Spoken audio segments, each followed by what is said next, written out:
संसद का कानून है, सबको स्वीकार करना पड़ेगा।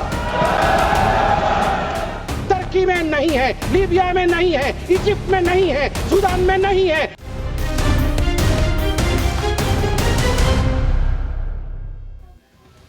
इस्लामी देशों में वक्फ की वास्तविकता क्या है, असलियत क्या है?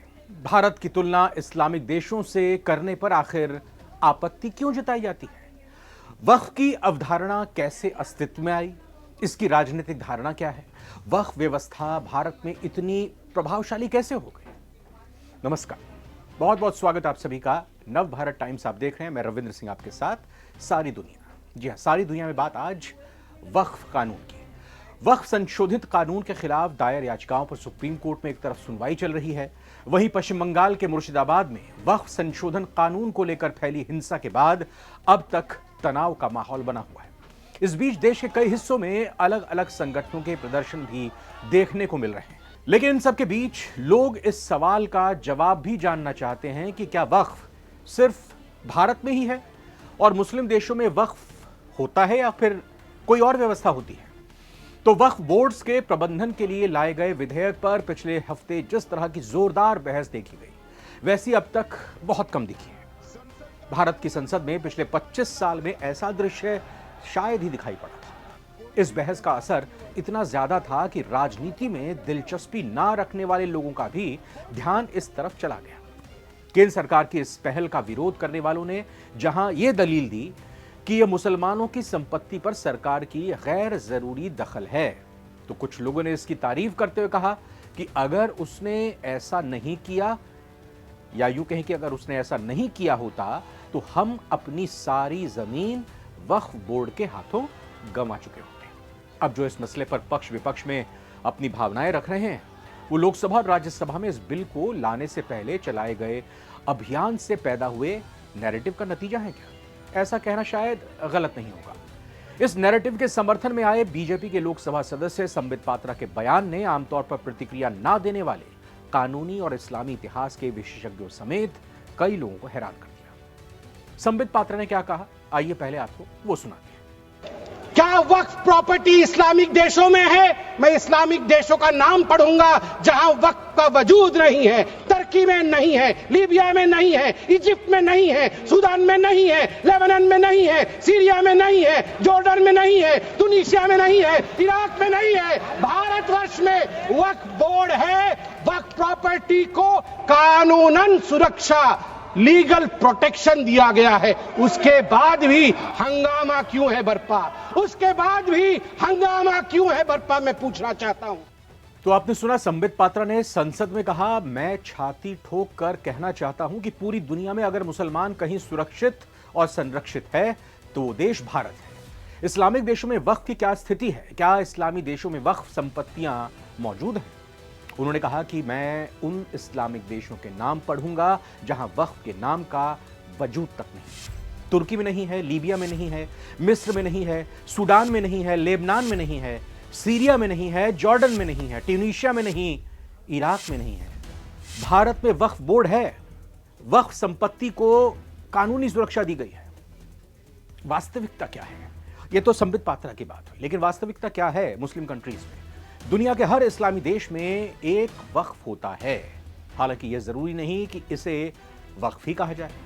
इसे औकाफ, फाउंडेशन, एंडोमेंट समेत कई दूसरे नामों से जाना जाता है। तुर्की में फाउंडेशन का एक महानिदेशालय है, डायरेक्टोरेट है। यह 1924 से इस्लामी कानून के अनुसार वक्फ का प्रबंधन और ऑडिट करता है। यह ऑटोमन साम्राज्य के समय से आज तक काम कर रहा है। मिस्र में, इजिप्ट में औकाफ मंत्रालय है। यह ट्रस्ट के कानून जैसा है। इसमें ट्रस्टी मस्जिद होती है। यह जमीन, बाजार और हॉस्पिटल समेत बाकी संपत्तियों का मैनेजमेंट करती है, अपने दायरे में रखती है।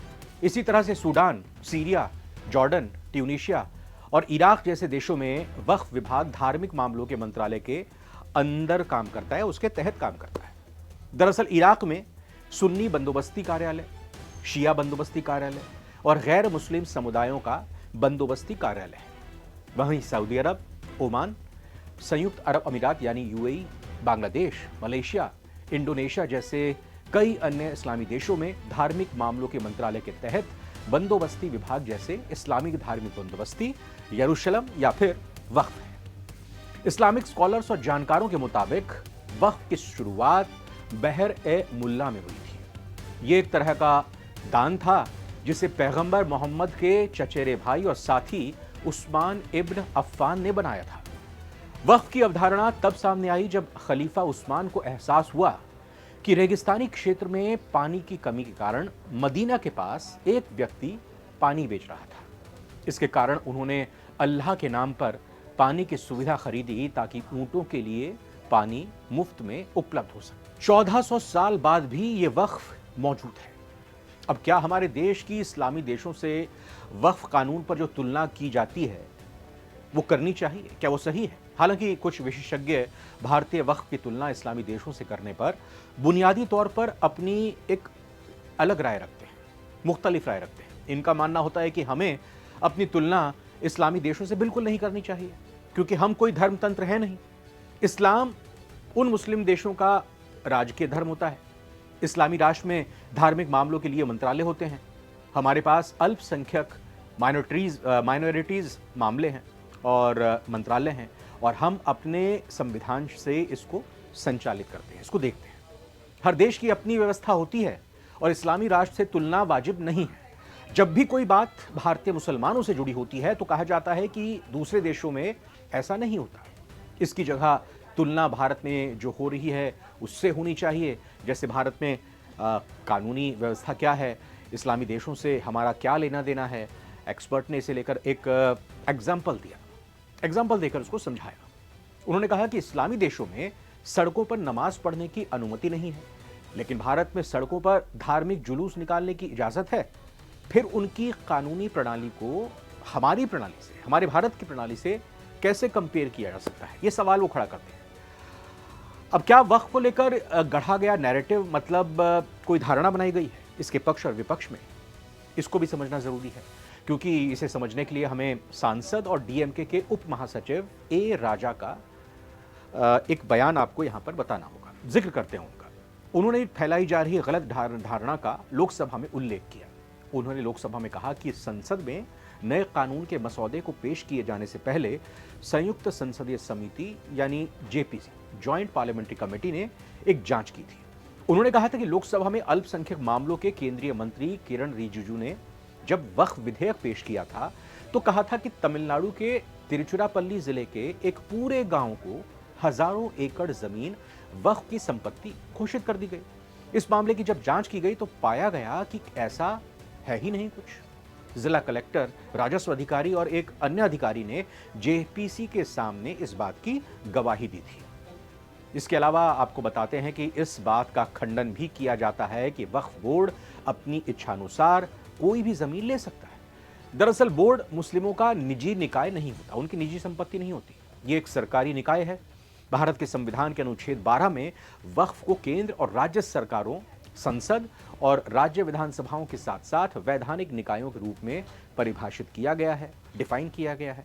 वक्फ बोर्ड एक वैधानिक निकाय होता है। इसके लिए सरकार एक सीईओ नियुक्त करती है। ये एक सरकारी अधिकारी होते हैं। नियंत्रक और महालेखा परीक्षक यानी CAG, controller and auditor general Waqf boards का बाकायदा ऑडिट करते हैं।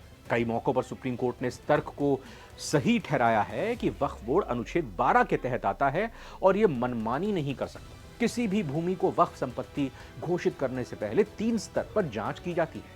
इसके बाद सर्वेक्षण आयुक्त राज्य सरकार को एक रिपोर्ट भेजते हैं। राज्य सरकार इसे पुनर्विचार के लिए फिर से वक्फ बोर्ड को भेजती है।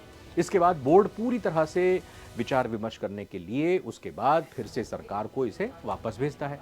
फिर राजस्व विभाग इसे राजपत्र में अधिसूचित करता है, नोटिफाई करता है। तो क्या भारत में राजनीति से प्रेरित अफवाहें फैलाने का काम इतना ज्यादा हो गया है कि लोग अपने अपने हिसाब से धारणा डेवलप करने और कराने में लगते हैं? इस सवाल का जवाब हम आप पर छोड़ते हैं। आपका क्या मानना है? कमेंट करके जरूर बताइएगा। ये वीडियो कैसी लगी, ये जानकारी कैसी लगी, आपको कुछ कमी अगर आपको नजर आएगी तो वो भी कमेंट करके बताइएगा। लाइक करेंगे अगर इस रिपोर्ट को तो ज़्यादा से ज़्यादा लोग वक्फ की स्थिति भारत में और मुस्लिम कंट्रीज़ में क्या है समझ पाएंगे, जान पाएंगे। फिलहाल सारी दुनिया के आज के अंक में इतना ही। हमें इजाज़त दीजिए। नमस्कार।